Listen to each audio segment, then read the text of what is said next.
Sir, we are here today to address the new arising issue of refugee radicalization in Europe. Over the past 3 years, Europe has experienced an unprecedented increase of refugees traveling from Syria, Afghanistan, and Iraq. We do not have the infrastructure to track the flow of refugees, check their backgrounds, and supply their basic needs of food, water, and shelter. Non-government organizations, donor countries, and host nations have scrambled money and supplies to meet the refugees' needs. They have successfully made huge strides to deal with the mass influx of immigrants. Unfortunately, this mass movement of asylum seekers has had second and third order effects, which we must address. Since 2015, 1,220 people have fallen victim to terrorist activity in Western Europe. Evidence shows that radical militant recruiters have embedded themselves within refugee-dense locations and are recruiting refugees to join their fighting forces against the U.S. and other democracies in the region. We must deal with this problem. Unfortunately, we do not know how these enemies are operating and where they are located, so any solution to attack their organization would simply be a shot in the dark. Before we target their operations, we must first identify how this terrorist network operates and how they are recruiting kids and young adults to join their fight. This would allow us the power to create a plan tailored to destroy this specific threat. In order to address this problem, the most important stakeholder is UCOM, because the best ways to learn more about these cells require you to move past the people and resources.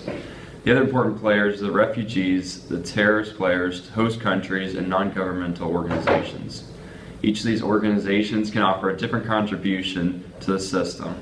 For example, we can utilize NGOs to improve the screening process.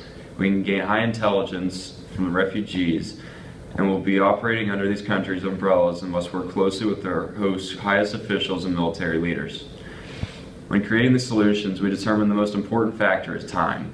We must begin gathering knowledge immediately by working with regional players, and we must deploy troops within the next several weeks. On the back end of this operation, the solution must gather enough intelligence within the next year to create and deploy a system which utilizes the newly acquired knowledge to end refugee radicalization. Finally, the system must have the capability to quickly respond to violent action and criminal activity. Each candidate solution has several similarities. These are basic implementations which will identify key players, key locations, and the message these groups are spreading online and throughout the refugee population. We must first improve the refugee application process in order to add more depth to it and prevent radicals from exploiting the system. In 2015 and 2016, gateway locations like Greece could not process the number of refugees entering their country because each day they were receiving thousands of refugees. At the same time, Germany completely opened its borders to people displaced by war. These factors destroyed the systems in place to track names and numbers of refugees moving throughout Europe. Now that things have slowed down, it is critical to require more information and documentation from refugees. This information may include fingerprints, retinal scans, and we could even go as far as to collect DNA samples to ensure that we have adequate information for each individual that enters these regions. This requires close cooperation with the non-governmental organizations who oversee the application process in most of these critical regions.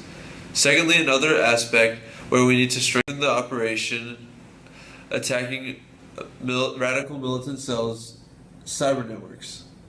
With limited resources, we can target their cyber infrastructure and derail their operations by removing the messages they send through propaganda and analyzing and possibly destroying the most critical form of communication. Lastly, we want to create a network between other militaries and nations in the region to share intelligence. These different countries can inform us on what exactly has happened in certain attacks, what went wrong and how to prevent it, and lastly, how to react to an incident. This information sharing system will allow us to not only prevent attacks, but in the instance that there is an attack, we will be able to react the right way and find out who is responsible. These three candidate solutions can be adapted to the common solutions.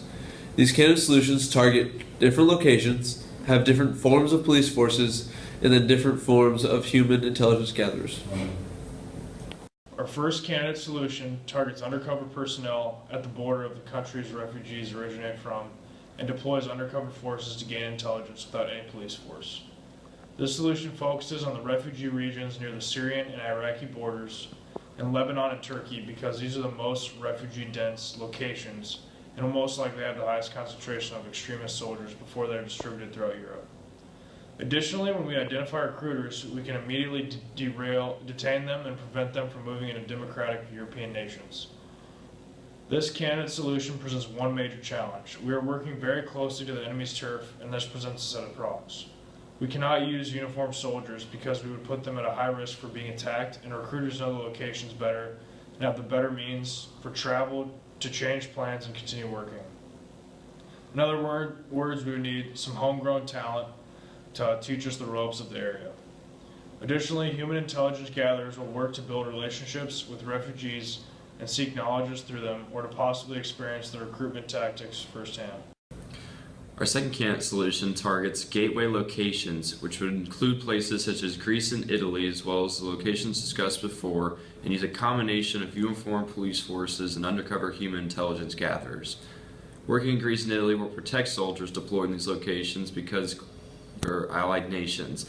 This will allow us to make uniformed police force who could quickly respond to any violent interactions between refugees and local civilians to detain individuals involved. The uniformed police will also have the chance to work closely with non-governmental organizations to screen the refugees. This offers human intelligence gatherers to question people with likely ties to terrorist networks. The challenge with gateway regions is that many of the terrorist activity in Europe has happened in Germany and France, and it seems like many of the terrorist recruiters want to move deeper into Europe to avoid target at the gateway. Our third candidate solution targets refugee-dense locations near recent terrorist attacks and utilizes a uniformed police force as well as uniformed human intelligence gatherers. Particularly, Germany and France have experienced several massive terrorist attacks in the last 2 years, which prompts me to believe that these locations are the hotbeds for refugee radicalization. Working at the highest levels of officials and military leaders is the most critical in these regions because they've already conducted investigations against the terrorist attacks. The terrorist activity has likely incited fear in many of the refugees, and as a result, the trust of the cooperating refugees offers the best chance for gaining intelligence about recruiting tactics and intelligence on the networks. The largest challenge of the solution is working with the local government because we don't want to encroach any of their operations. Each of these candidate solutions has a similar lifetime cost. The estimated lifetime cost of each solution is $5,690,000. This includes the cost of preparing troops to deploy, deploying troops, improving and distributing a new application, as well as acquiring specialized equipment such as finger scanners. The ultimate issue we are trying to tackle is refugee radicalization, but we do not know enough about the militant networks and their operations in Europe at this point to solve this problem. These candidate solutions will identify the primary recruiting tactics of these networks and allow us to attack their lines of communication and destroy their message. Thank you for your time and consideration in this matter.